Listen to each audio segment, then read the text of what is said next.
Kaugnay niyan, kasama natin ngayon sa studio ang author ng Nueva Camarines Bill, si Camarines Sur 4th District Representative at Deputy Speaker Arnulfo Fuentebella. Magandang umaga po, Congressman Fuentebella. At live din natin mga kapanayam mula sa Naga City sa pakikipagtulungan ng GMA Bicol, si Camarines Sur 3rd District Representative Luis Villafuerte. Magandang umaga po, Congressman Villafuerte.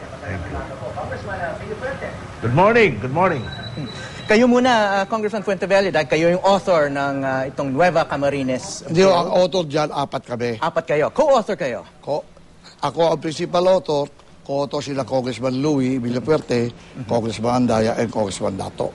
Okay, kayo muna po, bago kay Congressman Villafuerte, ano po ang basehan ninyo sa paghati ng nitong Camarines Sur? Ito pong panukalang ito, matagal na itong pinaplano nung araw pa, na hindi lang ngayon. Wala pong political motive kami dito. Nagkonsulta kami sa mga iba-ibang leader sa aming lalawigan. Nung una ay pinopose namin is the creation of the province coming from a district alone. Nung nagkonsulta ako sa mga kasamahan kong congressman, na kailangan ko rin talakayin dito sa House of Representatives, sila nag-suggest isama ang 5th district na tinatawag Rinconada. And then, yung mga leaders di sa Rinconada, incumbent mayors and some past mayors, sila nakiusap kung pwedeng isama naman sila. Sir, sandali. Sabi niyo walang political motive. So ano talaga ang dahilan nito? Kung may political motive ito, ang ano lang talaga namin, makatulong na mapadali ang pag-aseso ng aming lugar. Sapat napakalaki ng aming probinsya.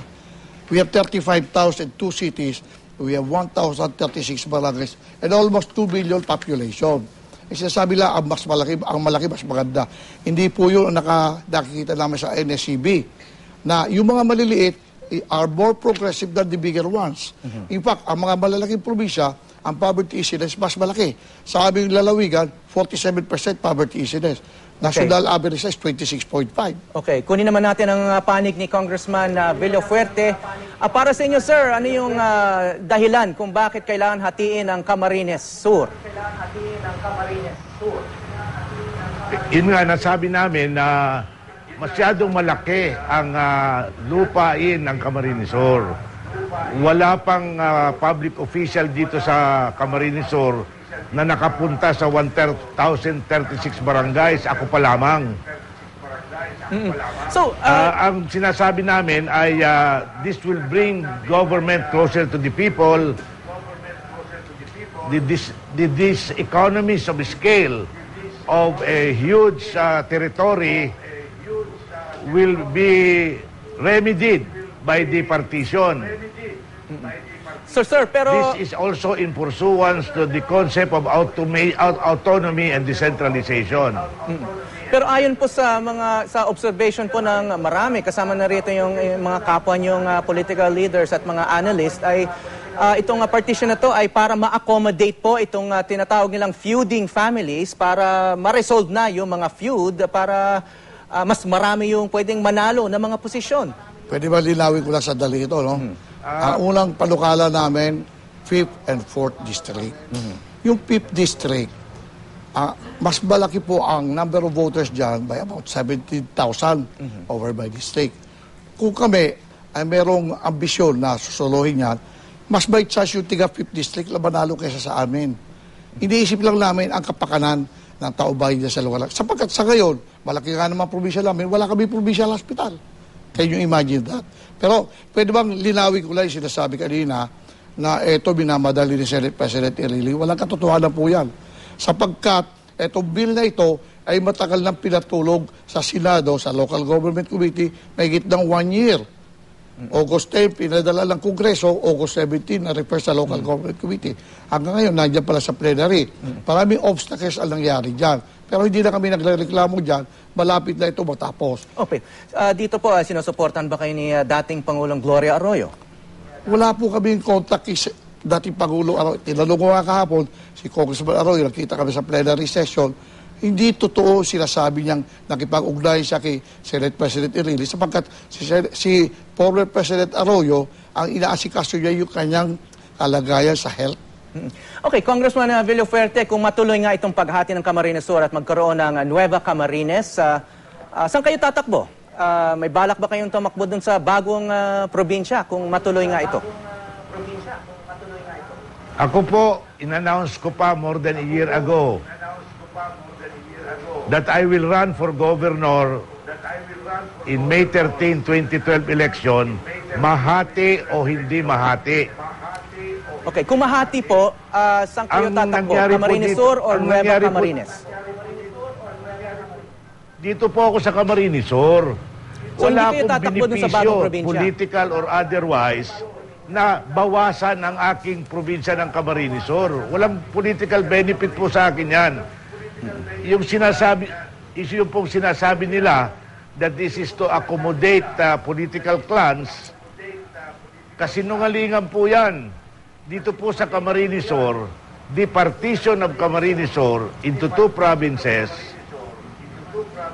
has united many of the old feuding families. Pero sir, Diyan po sa parte ng Nueva Camarines, ang dating nagtatalo po dyan are the Alpilors and the Puentebellas. They are now united. They are now united. Yeah, Dito pero po sa aking distrito, ang kalabang ko dati ay ang mga Roko. Magkakasama na po kami ngayon. pero Congressman Villafuerte, Anong sinasabi nilang to accommodate family clans? pero Congressman Kasinungalingan po Villafuerte yun. mukhang... That is only to mislead people. Okay, pero Congressman, mukhang yun nga, medyo sabi niyo nga nagkakasundo kayo ng ibang pamilya, pero mukhang hindi pa kayo nagkakasundo ng sarili niyong anak, si Governor El Rey Villafuerte, tungkol sa panukalang ito.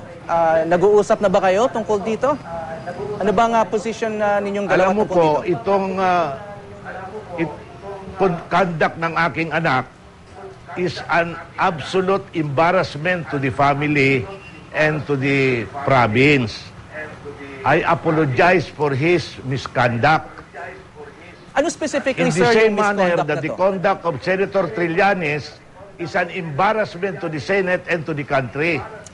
Pero yung sinasabi niyong embarrassment po na ginagawa ng inyong anak na governor ng Camarines Sur ngayon, si El Rey Villafuerte, ano po yung embarrassment?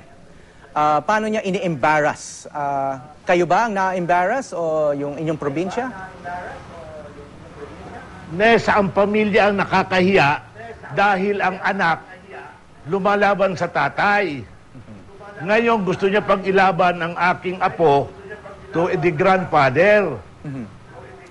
So yun Hindi nga ang... po uubra yan dito sa kultura ng Pilipino, hindi yan uubra sa ating paniniwala sa Diyos. Ang sabi po ng commandment of God, you must honor your father and your mother. So kung tumakbo kayo bilang gobernador ng Camarines Sur sa susunod na eleksyon, tulad ng sinabi nyo, makakalaban nyo yung sarili nyong apo, yung anak ni El Rey. Ewan ko kung medyo nasisira ng ulo nila, pero okay lang, welcome lang yan. Irrelevant po sa akin yan. Okay, pero kung magkaroon nga ng... According to my surveys, 88 ang pabor sa akin, 12 doon sa aking apo. Okay. Congressman Fuentebella, okay, meron nga, yun nga, sinasabi nyo, hindi nga for political accommodation to. Pero kung magkaroon nga ng Nueva Camarines, hindi natin maikakaila na magkakaroon ng panibagong mga posisyon para sa mga, yun nga, feuding family. Inaamin nga ni Congressman Villafuerte, nag-feud sila ng anak niyang si El Rey, governor ng Camarines Sur. Kung magkaroon ng Nueva Camarines, pwede ngayon siyang tumakbo bilang gobernador ng Nueva Camarines at umiwas na dito sa feud sa Camarines Sur. So, medyo politically convenient yon para sa Villafuerte family. Hindi naman problema sa amin kasi hindi mo naman mapipigilan isang tao na gusto magkandidato. But at this time, it's too late kasi walang residence. So, hindi madali, basta lilipat ka. You have to establish first residence. So, sinasabi nyo, hindi, kahit magkaroon ng Nueva Camarines... Si LA is resident doon sa distrito ni Congressman Louis Villafuerte. pero si Congressman Louis Villafuerte, pwede siyang tumakbo bilang gobernador ng Nueva Camarines. Wala nga residence, kaya doon siya tatakbo sa Camarines Sur. Yes. So regardless of ano mangyari dito sa bill, kailangan siyang tumakbo sa Camarines Sur. Pansamantala sa ngayon. Ngayon, kung papayagan nyo lang kami lang nakikiusap na ang pinaka-importante dito, hindi yung galaw ng mga politiko. Dapat intindihin ng mga senador ng mga politicians yung kapakanan ng taong bayan.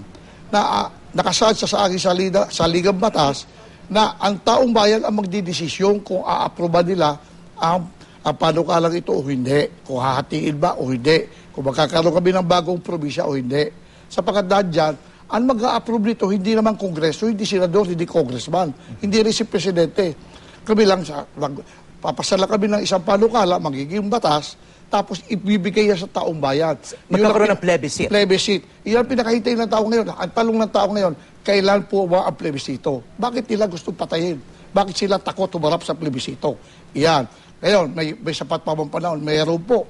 Sabi ni Chairman Brillantes, sa mga interviews niya kahapon sa radio stations dito sa Manila, na kung makapasa ito at maging batas, ito bill na ito, after the deadline, the Comelec is prepared to come up with a resolution to make the necessary adjustments or extension. Sapagkat ang plebisito po, it's a mandatory provision ng Constitution. Okay. Dapat bigyan natin ng pagkakataon ng tao bayan mag-decide, hindi yung kami. Okay, so kahit pumasa to sa Kongreso at sumang-ayon ng Senado, babalik pa to sa taong bayan ng Taong bayan mag-decide. Camarines Sur. Kahit sabihin namin approve, sila magsasabi approve or disapprove. Okay, on that note, maraming salamat Congressman Arnulfo Fuentebella at Congressman Louie Villafuerte. Nasa Naga City ngayon.